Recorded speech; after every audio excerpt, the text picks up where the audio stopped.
سبحان اللہ، بہت اچھا پیغام دیا ہے کہ چوراہوں پر جس امام کی، جس عالم کی آپ برائی کرتے ہیں، آپ کے مرنے کے بعد آپ کی سگی اولاد کو اتنی توفیق نہیں ہوتی کہ فاتحہ پڑھ دے، وہی امام مولانا آپ کی مغفرت کی دعا کرتے ہوئے نظر آتے ہے کہ نہیں؟ سمجھ رہے نا آپ حضرات؟ مذہب اسلام اور مسلمانوں کا جو سب سے بڑا دشمن ہے، اس کا پہلا کام یہ ہے کہ مسلمانوں کو علماء سے دور کر دیا جائے۔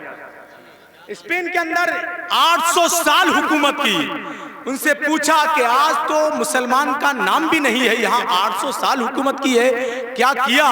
تو وہاں کے لوگوں نے بتایا ہمارا پہلا کام یہ تھا کہ یہاں کی عوام کو علماء سے الگ کیا پہلے، اور جب عوام علماء سے الگ ہوتی ہے تو مسلمانوں کو مٹانے کا کام بائیں ہاتھ کا کھیل ہے۔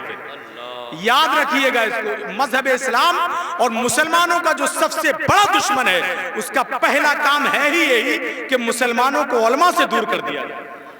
سمجھ رہے ہیں آپ حضرات؟ غور کریں، آپ کی سگی اولاد غوث اعظم فرماتے ہیں مکان تو بنا رہا ہے، بسیں گے دوسرے، حساب تجھ کو دینا ہوگا۔ سمجھ گئے نا آپ حضرات؟ آپ کے گھروں میں لگنے والی اینٹوں کا حساب کل آپ کو دینا ہوگا، لیکن آپ کے پیسے کی ایک اینٹ بھی مسجد یا مدرسے میں لگ گئی، وہ ایک اینٹ آپ کو جنت میں لے جا کر ہی دم لے گئی۔ اس کو یاد رکھیں آپ۔ پھر وہ بات سن لیں کہ آپ کی سگی اولاد آپ کے لیے دعا نہیں کرتی ہے، جس کی چوراہوں پر آپ برائیاں کرتے ہیں مولانا کی، وہی لوگ آپ کی مغفرت کی دعا کرتے ہوئے نظر آتے ہیں، وہی قبرستان جا کر آپ کی بخشش کی دعا کرتے ہوئے نظر آتے ہیں۔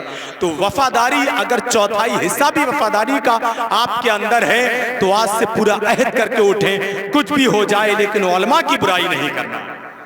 سمجھ گئے نا آپ حضرات؟ یہی لوگ ہیں، آپ اپنے آپ کی ماں، آپ کی بیوی آپ کا ادب نہیں بتاتی، یہی علماء ہے جو آپ کے بچوں کو آپ کا ادب بتاتے ہیں۔ بے شک حق ہے، حق ہے، ماں کا کیا ادب ہوتا ہے، کیسا آپ کے نے کون سا رزق کھایا ہے یار، کتنا حرام لقمے کھائے ہیں کہ جو آپ کی مغفرت کی دعا کرتا ہے انہی کے لیے آپ برائیاں کرتے ہیں۔ سمجھ گئے نا آپ حضرات؟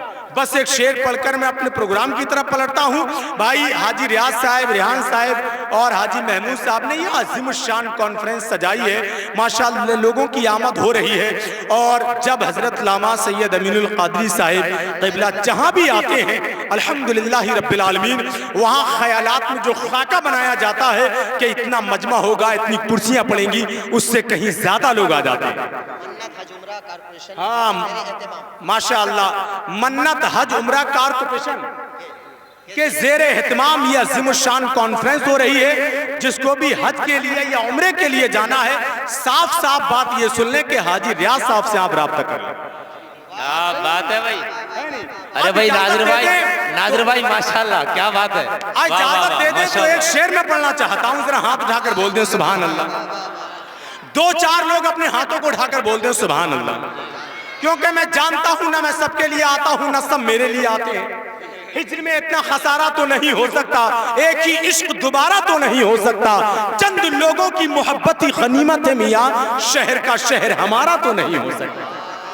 چند لوگوں کی محبت ہی غنیمت ہے میاں، شہر کا شہر ہمارا تو نہیں ہو سکتا۔ ایک شعر یاد کر کے لے جائیں کہ ہمارے رابطے اتنے شدید ہو گئے ہیں کہ ہم لڑے بھی نہیں اور شہید ہو گئے۔ ہمارے رابطے اتنے شدید ہو گئے ہیں کہ ہم لڑے بھی نہیں اور شہید ہو گئے ہیں۔ کبھی جو وقت ملے ان کے پاس بیٹھا کر، جو لوگ عشق میں بابا فرید ہو گئے ہیں۔ کبھی جو وقت ملے ان کے پاس بیٹھا کر، جو لوگ عشق میں بابا فرید ہو گئے ہیں، اور اجلے خلوص و عشق کی دولت نہیں تو کچھ بھی نہیں، جو سرفروشی کی ہمت نہیں تو کچھ بھی نہیں، تو پیر مولوی عالم فقیہ سب بن جا، اگر نبی سے محبت نہیں تو کچھ بھی نہیں۔ تو پیر مولوی عالم فقیہ سب بن جا، اگر نبی سے محبت نہیں تو کچھ بھی نہیں، اگر نبی سے محبت نہیں تو کچھ بھی نہیں۔ آخری بات اور آخری شعر، مولا کائنات کی بارگاہ میں عرض کی آقا میں نماز پڑھتا ہوں، نماز پڑھنے کے بعد بھی مجھے سکون نہیں ملتا۔ حضرت علی فرماتے ہیں نماز کے بعد بھی اگر سکون نہیں ملتا تو سکون سے نماز پڑھا کر۔ یہ یاد رہے گی ماشاءاللہ۔